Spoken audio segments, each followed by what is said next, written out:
Hi hello. അപ്പോൾ നമുക്കിന്ന് macaroni pasta നല്ല സ്പൈസി സ്റ്റൈലിൽ നമുക്കൊന്ന് ഉണ്ടാക്കി നോക്കിയാലോ. ആദ്യം തന്നെ വെള്ളം തിളച്ചപ്പോഴത്തേക്ക് അതിലേക്ക് ഞാൻ മാക്രോണി ഇട്ട് കൊടുത്തു.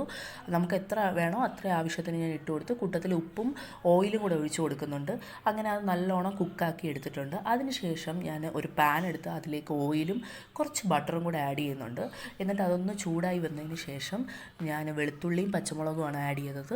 അത് നല്ലോണം വഴറ്റിയെടുത്തതിന് ശേഷം നമ്മൾ കയ്യിലുള്ള എന്തൊക്കെ വെജീസ് ആണോ അതൊക്കെ ആഡ് ചെയ്യാം. ഞാനിവിടെ സവോളയും ടൊമാറ്റോയും ക്യാപ്സിക്കുമാണ് ആഡ് ചെയ്യുന്നത്. എല്ലാം കുറച്ച് ഒരു 1/4 കപ്പോളമാണ് ഞാൻ ആഡ് ചെയ്തത്. അങ്ങനെ അതൊക്കെ ഇട്ടിട്ട് നല്ലോണം സോട്ടാക്കി എടുക്കുക. അങ്ങനെ ഒന്ന് സോട്ടായതിന് ശേഷം മുളക് പൊടി ആഡ് ചെയ്യുന്നുണ്ട്. ഇത് ഞാനിവിടെ കാശ്മീരി റെഡ് ചില്ലി പൗഡറാണ് ആഡ് ചെയ്തത്. നിങ്ങൾക്ക് വേണമെങ്കിൽ അല്ലാത്തത് ഇടുക. പിന്നെ കൂട്ടത്തിൽ ചില്ലി ഫ്ലേക്സും കൂടെ ആഡ് ചെയ്യുന്നുണ്ട്. എന്നിട്ട് ഇതെല്ലാം നമ്മുടെ എരിവിനനുസരിച്ച്. എന്നിട്ട് അതൊന്ന് സോട്ടായതിന് ശേഷം ഞാൻ ഏകദേശം 1.5 ടേബിൾ സ്പൂണോളം ടൊമാറ്റോ സോസും 1 ടേബിൾ സ്പൂണോളം ചില്ലി സോസും കൂടെ ആഡ് ചെയ്ത് നല്ലോണം സോട്ടാക്കി എടുക്കുന്നു.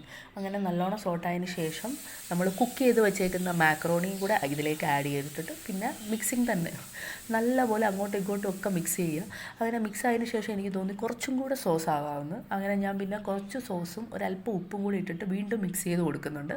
അങ്ങനെ നല്ലോണം മിക്സ് ആയതിന് ശേഷം നമ്മുടെ ഫേവറേറ്റ് ആയിട്ടുള്ള സാധനം എന്താ, ചീസ്. അങ്ങനെ ചീസ് നമുക്ക് എത്ര വേണോ അത്രയും നമുക്ക് ആഡ് ചെയ്യാം. അപ്പോൾ എൻ്റെ കയ്യിൽ ഇത്രയേ ഉള്ളൂ. അങ്ങനെ ഞാൻ അത് ആഡ് ചെയ്ത് കൊടുത്തതിന് ശേഷം ഞാൻ കുറച്ച് 2 മിനിറ്റോളം ഞാൻ അടച്ചു വയ്ക്കുന്നു, ചീസ് മെൽറ്റായി വരാൻ. അങ്ങനെ അതൊക്കെ ആയതിന് ശേഷം നമ്മുടെ സാധനം റെഡി ആയിട്ടുണ്ട്. അപ്പോൾ നിങ്ങളെല്ലാവരും ട്രൈ ചെയ്ത് നോക്കുക. ട്രൈ ചെയ്തിട്ട് നിങ്ങളുടെ അഭിപ്രായം കമൻസിലൂടെ പറയും. അപ്പോൾ നിങ്ങൾക്ക് ഈ വീഡിയോ ഇഷ്ടമായാൽ ഒന്ന് സബ്സ്ക്രൈബ് ചെയ്ത് സപ്പോർട്ട് ചെയ്യണേ. അപ്പോൾ ടാറ്റാ.